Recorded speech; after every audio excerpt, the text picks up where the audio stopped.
All right, listen. Brady Quinn, our very own Brady Quinn of Fox Sports, had an interesting observation about Cam Newton, the former Carolina Panthers quarterback who is now a free agent. Brady suggests Cam would be smart to wait until after the NFL draft to make a decision about where he plays next season, rather than making a decision before the draft and risk the opportunity of a team drafting a quarterback and their plans change. It's not a bad suggestion in my mind. Marcellus, what do you think of that strategy? Oh, it's a great suggestion if you're Cam Newton, because the last thing you want to do is put yourself in a position where you get rear-ended by a draft choice. It doesn't even matter what round of that draft choice. Obviously, if it's higher, even more deadly to your career. But if you're Cam Newton, you want to see what the terrain looks like before you step into the building. You got to understand that ownership, management, they're always trying to get an ROI, return on investment, especially from draft choices. So we all can think about many cases. One that comes to mind is Colin Kaepernick and Alex Smith. When you bring in a new Jim Harbaugh who has a Colin Kaepernick, despite Alex Smith being a winning quarterback for the 49ers at the time, what happens? You get hurt, they look for the other guy. I've seen it play out so many ways, even without injury. Being in San Diego and watching what Drew Brees and Phillip Rivers went through, Doug Flutie and Rob Johnson, keep going on and on. Basically, if you land somewhere and they're not fully invested in you, and especially if they draft at your position, you will get rear-ended, and they will bet on that return on investment, which is the forecast of a youngster over a proven Cam Newton. LaVar? Yeah, I have to disagree because, again, this is a luxury approach to being a free agent.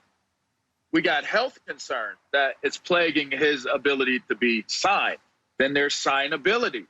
All right. Then now you're talking about he was not released at the time free agency began.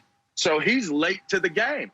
Nobody's going to just wait to fill the needs of what you have for your team long beyond the opening of free agency. So he's been in a compromised position since being let go because of how late it was. So I don't see it being a good look to say wait, because honestly, the position he's in right now, he may have to go in as a backup to begin with. So I don't even think it is about getting rear-ended by somebody who gets drafted, because he may not go to a place where he's the starter coming in anyway. LaVar, I think you make a decent point that kind of sways me a little bit, because when I first heard this, I was like, not bad, because again, someone drafts a quarterback.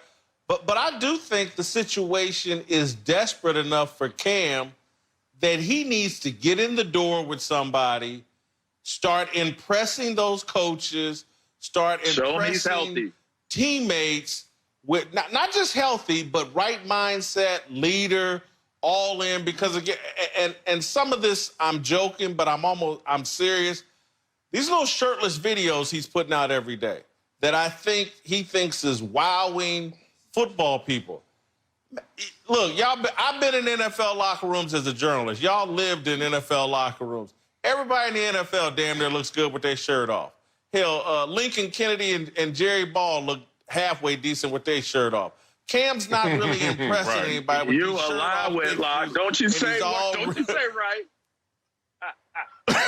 Lincoln Kennedy these shirt off pictures. Jerry Ball did not look good with his shirts off. Well, there's a lot of guys in the NFL locker room that look good with their shirt off. And so I just don't think he's impressing anybody with these deals. Cam, no one questions whether you look good with your shirt off, whether you run hard on a Stairmaster, whether you lift weights. We all know that. You were blessed by God. You got a good work ethic as it comes to the physical thing. We all know that. The issues, to me, are more between the ears. And the sooner you get signed to a team, the quicker you can start convincing people, not only is my physical body look great, but my mindset is also appropriate for the situation I'm in. No, there's three ways you have to look at this. And LaVar brought up one. Cam Newton's a backup. If he's a backup, he's going to go to a situation where there's already a proven starter. And in that proven starter, wherever those situations are, he's going to be looked at as secondary. So he doesn't want to sign up to that. So there's only two other options. You sign up right now as a starter in a Miami or LA Chargers. But those are teams that are also looking to draft that rear end scenario where someone, Tua, Justin Herbert, whoever, maybe Justin Love, you draft one of those guys, and the next thing you know, Cam's a ticking time bomb. He knows it's over. So then there's only one more scenario where Cam can go somewhere and say, I'm Cam Newton. You're not going to draft at this position because I am a former MVP, and you're going to believe in me. That situation doesn't exist. So therefore, if you're Cam, your best option is to go somewhere where you really can have impact. And you won't know that until after the draft. So it's an unfortunate situation, the purest definition of dilemma, which is two bad choices. He has all bad choices around, but the best of those choices, the lesser of the evils, is to wait post-draft. LaVar? Again, I disagree. The best choice is to get on a roster. And whether you end up being a starter, whether you end up being a backup, whether you get rear-ended by a draft choice, you do not own the luxury of saying, I'm going to wait. I just do not see that taking place. And this kind of is a continuation of what I was unable to address, Marcellus, you saying yesterday about Cam and people wanting to see him perform, and you talking about his shirt being off with. Listen, he said it in the video. I'm not an underdog. I've never been an underdog.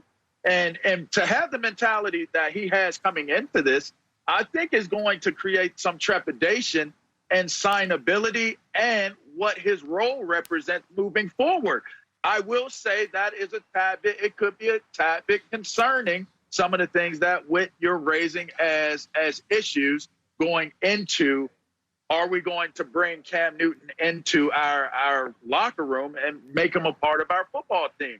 So, again, he has to be willing and open to understanding that Cam Newton is now an underdog. And Cam Newton has to take the opportunity that is allotted to him within free agency to win a job, not come in as a starter. I don't see it that way. LaVar, let's go back to when we played. LaVar, you ready for this? Okay. You were the second overall pick. I was a second-round pick. And we all had teammates that used to say in the latter rounds, 5th, 6th, 7th round, man, it would have been better if I was a free agent draft choice. You know why? I would be able to pick where's the best situation I would get an opportunity to make this roster. We were afforded the luxury of being banked on and put on that roster regardless of how we perform. There are guys, and Cam Newton, crazy enough as it sounds, is in that position where he needs to navigate what that landscape looks like. He won't be able to have that full intel until post-draft. But now you're talking about money, right? Now we're talking about money, and that's an entirely different conversation. If you come in at league minimum, hey, listen, we got to wrap it up, but I do want to add this, and I say this in all seriousness. I'm going to side with LaVar. LaVar made a point that I can really relate to during this coronavirus quarantine. It's better to be on a roster than sitting out here single during this quarantine. I don't know if y'all can see how chapped my lips are, but I ain't never been this thirsty. My God. I'm buying stock in chapstick right now. Y'all got it good, bro. Y'all got it good. Thanks for watching. Subscribe here to get the latest from the show. And be sure to check out more of the best clips from Speak For Yourself, or go watch a few segments from our other shows on FS1.